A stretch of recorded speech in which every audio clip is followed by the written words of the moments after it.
Hi, welcome to Bonita's Kitchen and thank you for joining us. What I'm going to be making for you today is corned beef cakes. So corned beef cakes is going to be made from this can of corned beef.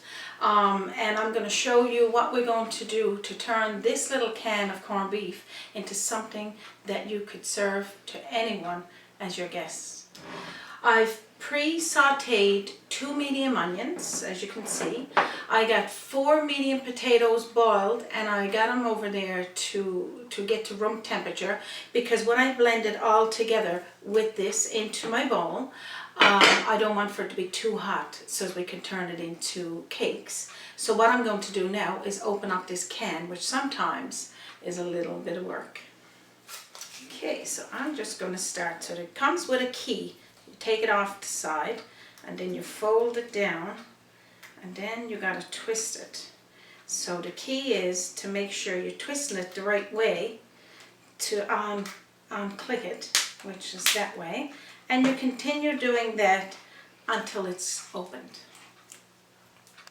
So when you get to the end of it, you just open it up. It's very sharp, so you want to be very careful you don't cut yourself on the can, because yeah, the edges are very sharp. So I'm going to put this out. I'm going to take this over here to throw in the garbage. So now what we're going to do is cut this into small pieces, and then I'll show you what we do next. Corned beef in most Newfoundland houses years ago was a big deal, because maybe at lunchtime when your kids get off school, their mom will have corned beef cakes made for their lunch, or it could be at supper time. And you can also have it for breakfast, because you can have it served with egg. So all you do is cut it into pieces like that and then just put it into a bowl. Most places in Newfoundland, they used to also call it bully beef, because it was a bull on the front of the can. And you can get that as well in most grocery stores. So that's our corned beef cut into pieces. Now we're going to reach for our potatoes. And as you can see, I got 4 medium potatoes, but I got them cut in half. I'm going to put them as well in with the corned beef. And I got all of the water drained off it. And while it's still a little bit warm, but it's cooled down from what it was. So now what I'm going to do is pull this closer to me, and we're going to start to mash it. I'm going to put a half a teaspoonful of Savoury, and that's optional. You don't need to use Savoury if you don't have any on hand. There's a few grates of pepper. You can have as much or as less. I'm only putting 2 little grates of salt, because salt is already in this corned beef anyway, so you don't want to have too much salt. Just mash it all up like this. Mash it all together like this until it's all combined. This was a recipe that my husband's mom used to make when he was a child, and he remembers it quite good. He talks about it lots and he makes it himself. He's usually the one that makes this, so he kind of gave me the insight on it. The 2 medium onions, like I said, I sautéed it so that it's all broke down. You could put it in raw if you don't want to sauté it first, but it's such a short cooking time when we fry these cakes. It's nice to have this in there all broke down. So just in case you missed some of the ingredients, I will have a recipe of this posted on the site. It's a can of corned beef. It's got 4 medium potatoes, boiled, pre-boiled and let cool to room temperature. We got 2 medium onions that's sautéed in advance with a little bit of salt and pepper, and a little bit of salt and pepper added to this as well. All incorporated with a half a teaspoonful of Savoury. So what we're going to do now is take a little portion of it, and I'm going to turn them into cakes. Okay, so this is what it looks like all blended together.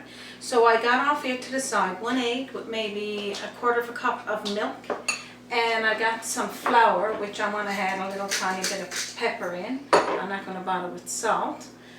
for just dipping the patties in. So you're going to take a small portion, almost like you would if you got an ice cream scoop, and you'd take and you turn it into little cake patties, and then you dip it into your flour, into your egg, sorry, as I'm looking at the egg, and then over into the flour. Okay, so that's one. So I'm going to continue on with these now and make as many as this portion would make, depending on the size that you want. And then I'm going to put it in there in that plate so that you can see. Okay, so I'm going to show you one more.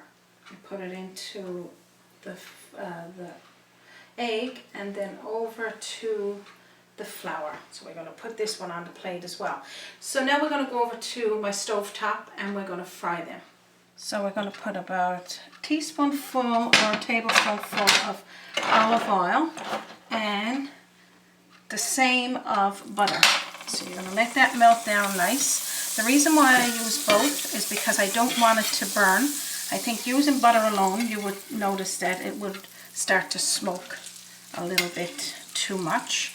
So you're going to put your corned beef cakes into your frying pan. I'm using a cast iron, but you could use whatever you got available. They'll still fry really nice. And we're going to let them start to go golden brown. I'm going to season with another little bit of pepper. I'm not going to use salt at this point, but again, that's your choice. I'm just going to check them. Oh, that's nice. Nice and golden brown. Sorry about my arm in the way. I'm just going to flip them over. They're nice and golden brown on this side, so that's what I'm doing now, waiting for it to get golden brown on the other side. It's just a couple of minutes on each side. They're soft, so you'll notice that you've got to be gentle flipping them over. What I'm going to do now is take them back to my workstation, but before I do that, I'm going to fry a couple of eggs, and I'm going to show you what we're going to do.